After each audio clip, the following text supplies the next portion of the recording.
Hello नमस्कार, कैसे हैं आप सब लोग। आशा करते हैं सब अच्छे होंगे, मस्त होंगे, स्वस्थ होंगे। जैसा कि आज चौथा नवरात्रि, तो सबसे पहले आपको चौथे नवरात्र की हार्दिक बधाइयाँ, बहुत बहुत शुभकामनाएं। बहुत ईमानदारी से और लगन के साथ अपने नवरात्रि रखें हैं आप लोग, ठीक है।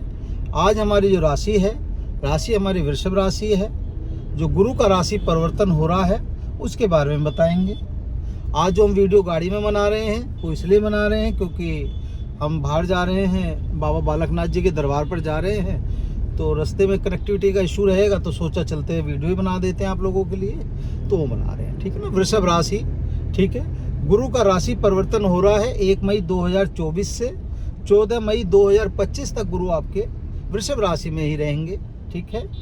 तो गुरु यानी आपकी स्वयं की राशि होगी, वृषभ राशि जो होगी आपकी स्वयं की होगी, जहाँ स्वयं गुरु आकर बैठ गए हैं, यानी लगन में बैठ गए हैं। वृषभ राशि के जो स्वामी होते हैं वो क्या होते हैं, शुक्र होते हैं, ठीक है ना।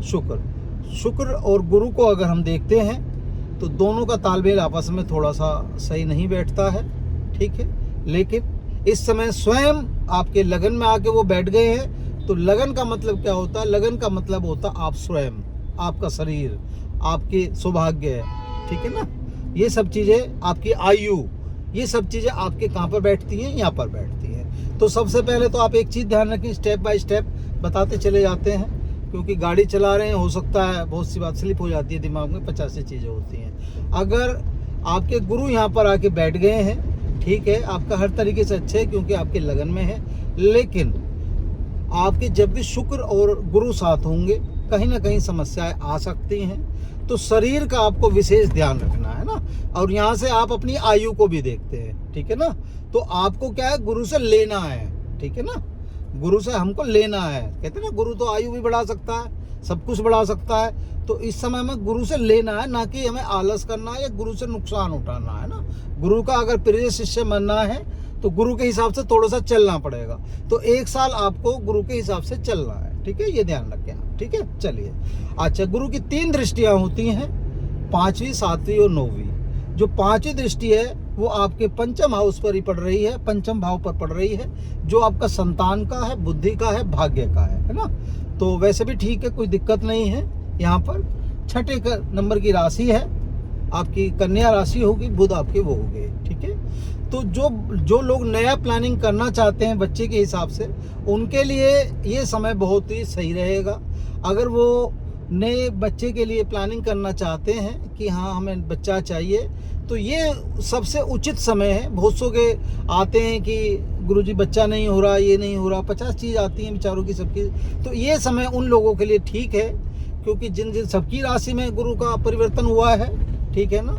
तो गुरु से, क्योंकि हम धन को भी देखते हैं, गुरु से हम संतान को भी देखते हैं, गुरु से हम वाणी को भी देखते हैं, गुरु से हम कुटुंब को भी देखते हैं, गुरु से बहुत सारी चीज़ें जो हम देखी जाती हैं, ठीक है ना। तो इस समय अगर आप ही कोई ऐसा प्लानिंग करना चाहते हैं तो आपके लिए सही रहेगा, उत्तम रहेगा, आप कर सकते हैं, कोई दिक्कत ऐसी नहीं है, ठीक है। चलिए, अब चलते हैं गुरु की जो 7वीं दृष्टि है। 7वीं दृष्टि जो आपकी पड़ रही है, सप्तम भाव पर ही पड़ रही है, और सप्तम भाव आपकी पत्नी का होता है, पार्टनर का होता है, व्यवसाय का होता है, आपकी यात्राओं का होता है। तो आप समझ सकते हैं। और 8 नंबर की राशि है, वृश्चिक राशि है, जिसके स्वामी होते हैं आपके मंगल, ठीक है। तो अब ये आप समझें, यहाँ आपको क्या फ़ायदा होगा। यहाँ आपको ये फ़ायदा होगा, पार्टनरशिप में इस समय आपका ठीक रहेगा, कोई दिक्कत नहीं है।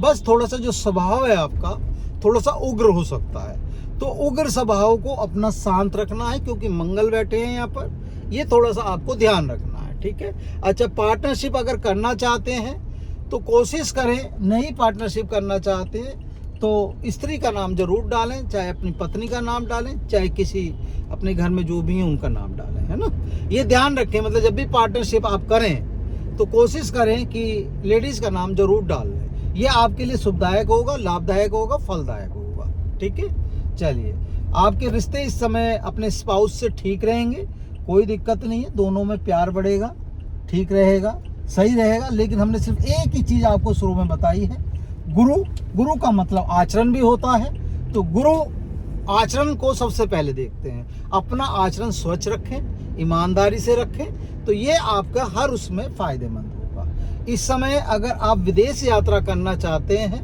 क्योंकि यात्राओं का भी ये भाव है और इसे भी आप इससे देख सकते हैं, ऐसे मान के चल लें कहीं ना कहीं कुछ ना कुछ। तो यात्राएं आप जो भी करेंगे वो आपके लिए फ़ायदेमंद हो सकती हैं, ठीक है ना, कोई दिक्कत नहीं है। मतलब जो भी आपकी यात्राएं हैं इस समय, यात्राएं आपकी व्यापार से संबंधित, व्यवसाय से संबंधित आपको लाभकारी रहेंगी, आप ऐसे माने, ठीक है। चलिए अगला जो दृष्टि पड़ रही है, अगली दृष्टि पड़ रही है आपकी स्वयं उनकी अपनी राशि पर, जहाँ पर वो स्वयं विराजमान होते हैं, यानी आपके नवम भाव पर, जहाँ पर भाग्य और धर्म एक साथ बैठे हैं, मान के चले अपना, ठीक है ना। भाग्य भी है वहाँ पर और धर्म भी है। धर्म का मतलब जहाँ गुरु होंगे तो वहाँ धर्म अपने आप ही होगा। तो धर्म कर्म के नाम पर इस समय आप बढ़ चढ़ के हिस्सा लेंगे और आपके लिए और आपकी कुंडली के हिसाब से अच्छा भी होगा, ठीक है ना। और भाग्य आपका यहाँ भी चमक रहा है, भाग्य आपका उधर भी चमक रहा है, ठीक है ना। भाग्य पूर्ण रूप से चमकाने का काम कर रहे हैं गुरु इस समय। कोई दिक्कत आपके साथ नहीं है कि ऐसी कोई समस्या है कि हाँ भाई कोई समस्या है। समस्या क्या है? समस्या सिर्फ ये है कि आपको सिर्फ क्या ध्यान रखना है, समस्या ये है कि आपको ध्यान ये रखना है कि अपने आलस को छोड़ना है, ठीक है ना। यहाँ पर आपकी 10 नंबर की मकर राशि बैठी है, शनि बैठे हैं, तो आप समझ सकते हैं थोड़ा सा यहाँ भी स्वभाव जो रहेगा आपका ऐसा ही रहेगा। तो इसलिए अपने स्वभाव में थोड़ी सी आप ध्यान रखें, अपनी वाणी पर संयम रखें। वाणी पर अगर संयम रखेंगे तो सफलता निश्चिंत मिलेगी। अगर वाणी का दोष लगा तो आपके लिए समस्या पैदा होंगी, ठीक है ना, कहीं दिक्कतें आ सकती हैं, ठीक है। ये आपको ध्यान रखना है, बाकी कुछ नहीं है। सिर्फ हमें अपनी वाणी पर संयम रखना है, अपने आचरण पर संयम रखना है। ये 2-3 चीजें हैं जिनका हमें पालन करना है, ठीक है। अच्छा, अब एक उपाय के तौर पर हम आपको बता देते हैं। अगर आप उपाय के तौर पर आपको ऐसा लगता है कि कोई भी चीज़ आपके अंदर भारी पड़ रही है या कोई ग्रह आपको परेशान कर रहा है इस समय, तो आप अपने वजन का अन्नदान कर सकते हैं, ठीक है ना। किसी भी उसमें कोई ऐसा मुद्दा नहीं है कि आप नहीं कर सकते, आपको कहीं ना कहीं फायदे का कार्य करेगा। दूसरी चीज़, कोशिश करें अपना इस समय अपने मस्तक पर अपना जो आपका केसर का तिलक होता है, केसर का तिलक लगाने की कोशिश करें, ठीक है ना। केसर का तिलक लगाएं, अपना माथे पर लगाएं, जीवा पर लगाएं, कंठ पर लगाएं। ये 3 जगह आप केसर का तिलक जरूर लगाएं और अपना इससे आपको कहीं ना कहीं उचित फायदा होगा, ठीक है ना। क्योंकि ये आपको कहीं ना कहीं भाग्य आपका चमकेगा इन सब चीज़ों से। भाग्य अगर चमकाना चाहते हैं तो कोशिश करें कि तिलक रोज लगाएं आप, ये आप कार्य कर लें, ठीक है।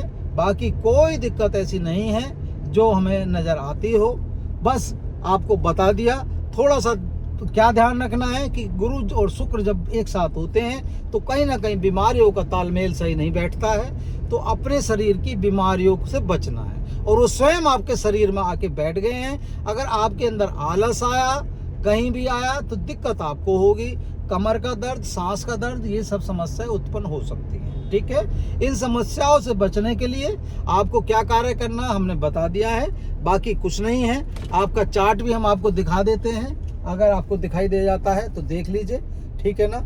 हम गाड़ी चला रहे हैं फिलहाल इस समय, आपके लिए बना लिया था चलते चलते हमने, ठीक है। ये आपका चार्ट है। बस आज की वीडियो को अपना विराम देते हैं, बस यहीं अपनी वीडियो अंत कर रहे हैं, अपना मतलब पूरी कर रहे हैं। वीडियो अच्छी लगे तो प्लीज़ लाइक करें, शेयर करें। जैसे आज तक प्रेम किया है, आज तक प्यार किया है, आगे भी करें, ठीक है। जय माता दी।